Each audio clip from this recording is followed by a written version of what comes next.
What's up, guys? Alex here. Haven't talked to you for a while. Today, since we're in the charging session here at EA Station, also a raining day in Seattle, I want to do a little bit review on the infotainment system of ID.4. I have had this car for over 3 months, and I have driven close to 8,000 miles already on this car. I think the infotainment system on this car is something potential buyers may want to know more before you make your purchase decision. So today I'm just going to do a brief walkthrough on the infotainment system. You can see it for yourself if you like this system. Okay, let's now start the system review here. First of all, this is the home screen of the system. Before we start, let's look at the software version here. So system information. According to the information online, this is still on the 2.1 system. Most of the European customers are already on 2.3, and I think Volkswagen is going to release their 3.0 version in late spring. Currently, I don't have any updates. I don't think any ID.4 owners in the United States have received any updates from Volkswagen since they took delivery of the car. So I'm no exception to that. No updates whatsoever for the past 3 months. So as I mentioned, this is the home screen of the car, and this is kind of the iPhone home button, if you will. If you touch this once, it will bring you to the second screen. You can actually customize the screen here by long press on the tiles here, but you only really have limited choices here. I think people are familiar with Android or iOS system know these are kind of the widgets equivalent on this ID.4 infotainment system here. I think the usage data, energy usage data, and the air conditioning system controls here are the most frequently used ones for me. You can of course change this to whatever you like, and on each small tiles here, you can also swipe left to right to see different view of the particular information you are interested in here.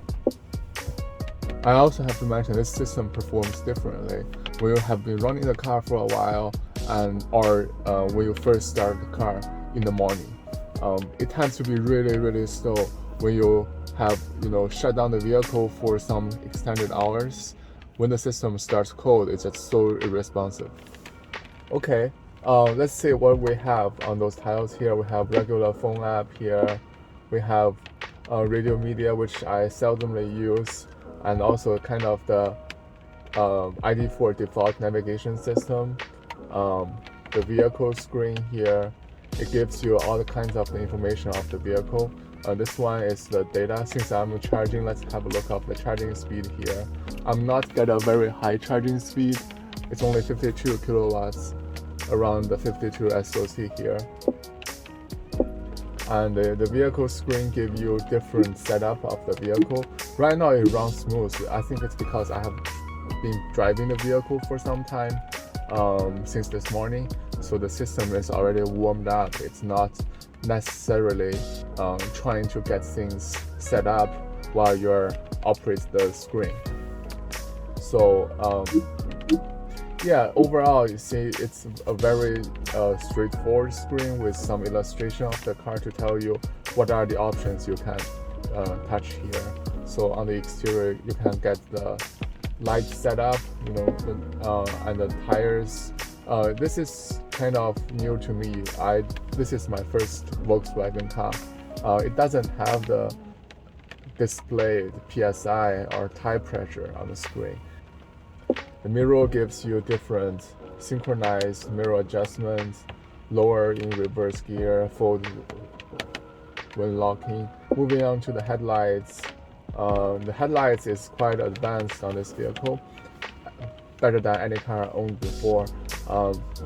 This headlight, since I'm on the Pro S version, this headlight actually turns while you are turning the steering wheel, and automatic light control during rain. I don't really see a huge difference there, But I think if it actually works, it's gonna be really good for weather like Seattle here.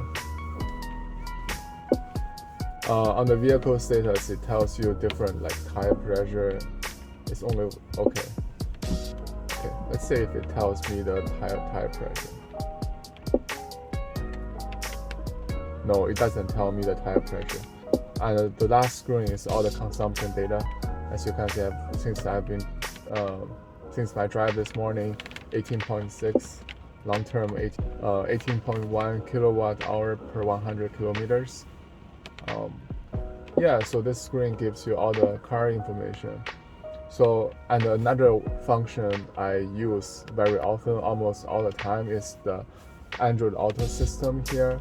If you're an iOS user, you probably will have CarPlay system here. It gives you different screen, and in my opinion, this is way more helpful than the Volkswagen default software. Especially Google Maps, I use it a lot. But overall, I think there's still some room for experience improvements on this car. Even on Android Auto, when I'm trying to type in some information, it's not so responsive. Some information here, I don't know why it tells me the some settings will be available again soon. I've been on this screen for some time. Maybe it has some bugs here. I don't know. Or maybe that's because I have Android Auto connect to the car. The help one, I never use this one. I think it's just trying to teach you different ways to use the system.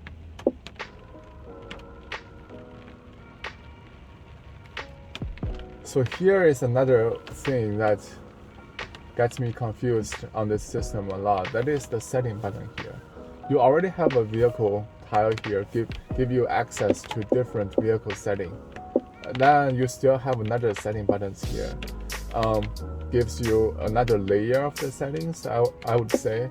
So you have this like kind of the more on the infotainment system itself. The screen, time and date, language, keyboard language units, Wi-Fi. So basically, some of the settings of the system is in the vehicle, and some of the setting of the system is in this setting button. You really have to remember where to go to find all the settings you want to change. In my opinion, all the settings should be dumped into one place, so it's easier for regular customers, regular users to find the information they need really quickly. On this vehicle assist system, see, this is where I don't really like the UI design of the system. It doesn't tell you anything. Once you get into the assist system, you almost have to touch on those vehicles to show what this means. Okay, this means lane change system, side assist. Okay, I think this just refers to the illuminated light on your side mirrors. This vehicle cannot be clicked on. Okay, this is another one. Looks like they're using the blue color as the theme to tell you which one you can click on, which one you cannot. So this is the front assist, auto emergency brake. Then this one, I think it's the ACC, adaptive cruise control. Do I have more here? Oh, see?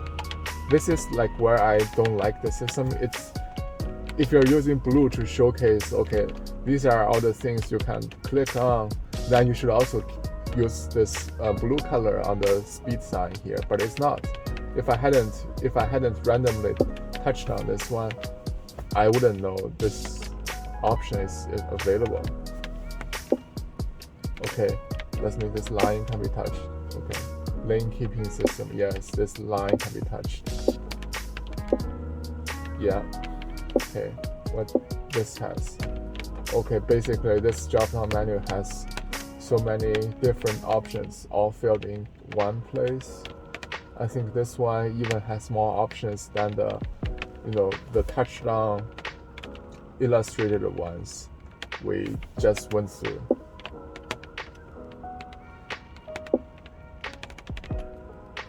legal notice. I'm going to skip this. Ambient light. This is the place where you can change the color theme of the system and the ambient light. Right now I don't have the ambient light system on. It's really only showing up during the night. You can change this to eternity. This teal color here, if that helps. So this is pretty much everything we have in the system. One thing I'd like to showcase is the navigation system. It's so weird. So if you want to, let's say I'm trying to go to a location that is far away from here, let's say San Francisco.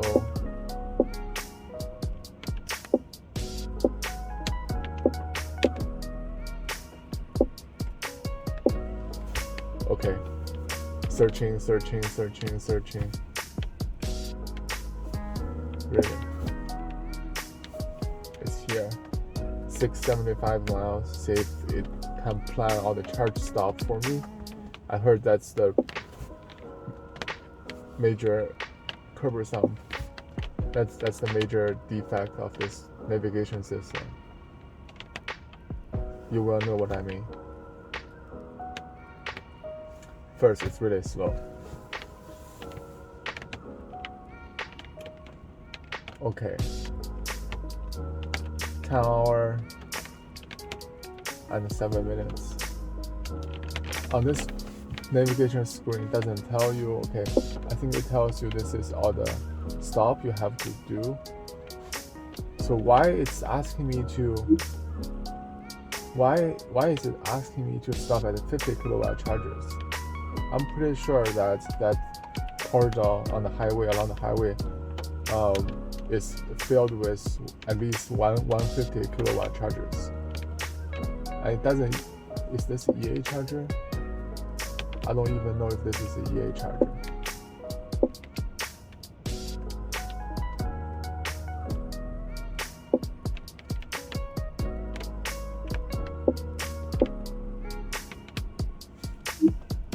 Has lots to improve.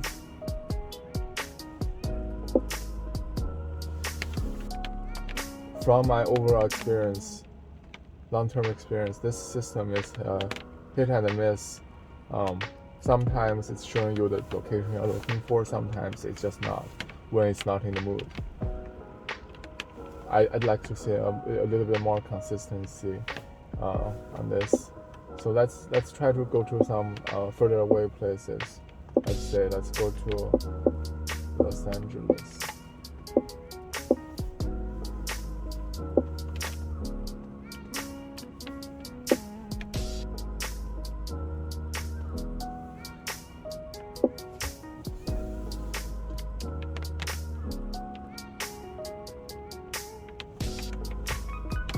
Quite long delay here.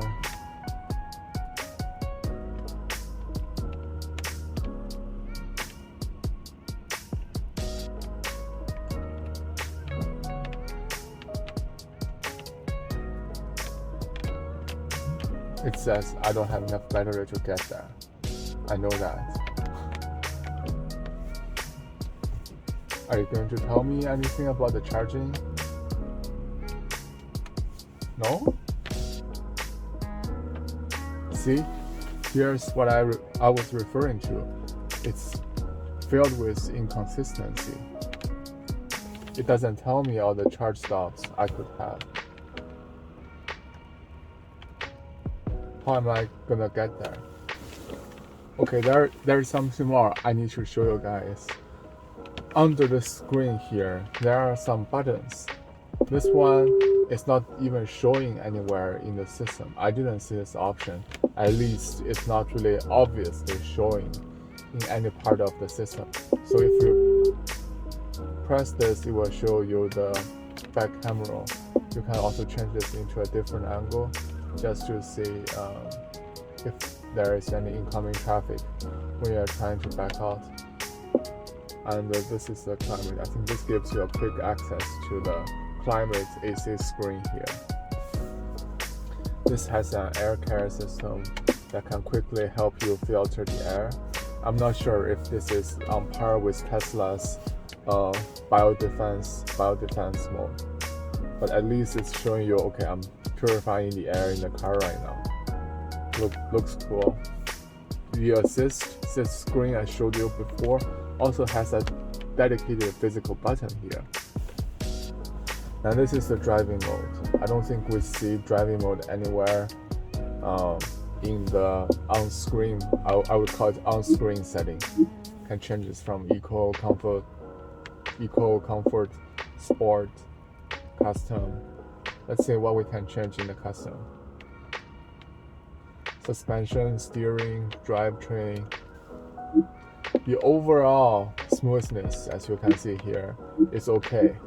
But as I mentioned, this is not a demonstration based on cold start.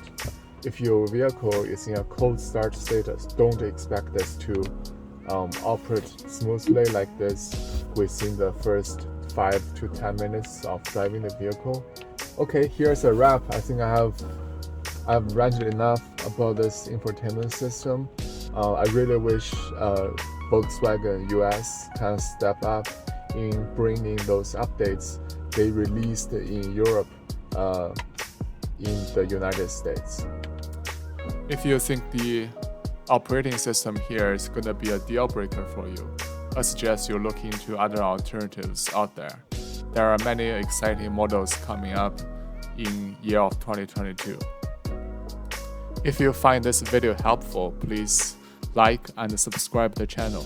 I will talk to you next time.